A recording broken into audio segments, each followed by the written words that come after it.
Panibagong araw na naman, panibagong buhay na naman to mga boss. Dito hindi pala tayo bumiyahe kasi may kiddie show nga pala yung anak ko ngayon. Shoutout sa mga kabataan dyan. Ma, ano ulam? Galaw-galaw din, huwag puro cellphone. Ako nga pala ulit si Angelo.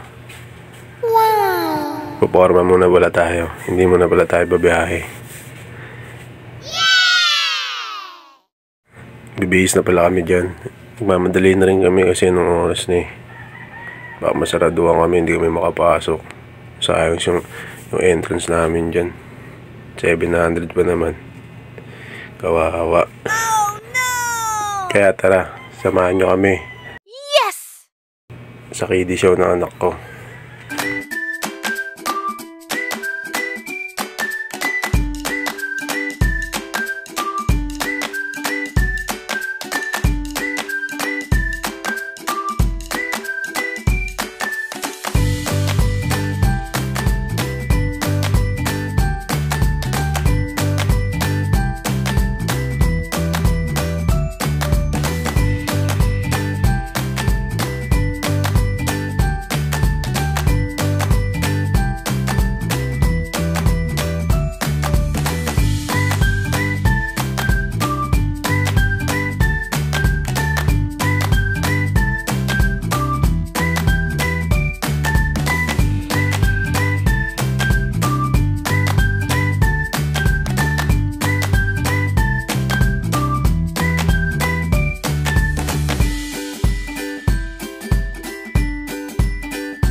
Dito pala nakarating na kami. Nihintay na namin mag-show yung kiddie show dito. Ang kulit pa ng anak ko dyan. Nag-video muna kami dyan. Tapos ito, pinapaayos muna kami ng mga tao dito. Mapo muna kami na maayos. Kaya na pinatay ng ilaw. Mag-show na pala yan. Kaya unti-unti na sila nag-aayos dyan. Yung anak ko. Kaya na nag-uumpisa na pala dyan. Panoorin niyo yan. Tara, let's go. Wow!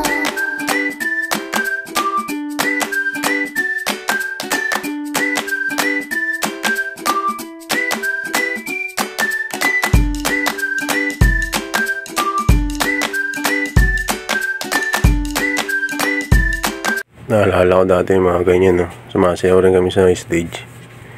Kabataan ko pa. Ngayon kaso ngayon, pamilyado na tayo. Kaya anak ko na lang yung sumasayaw. Ayan o. Nasayaw pa rin naman tayo. Kaso sa TikTok na nga lang. Sa cellphone. Bihira na eh. Kasi busy na tayo ngayon sa buhay.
Dito na namin tatapusin to. Ako nga pala ulit si Angelo. Tamang diskarte lang sa buhay, mga boss. Maraming salamat pala sa mga sumusuporta. Thank you.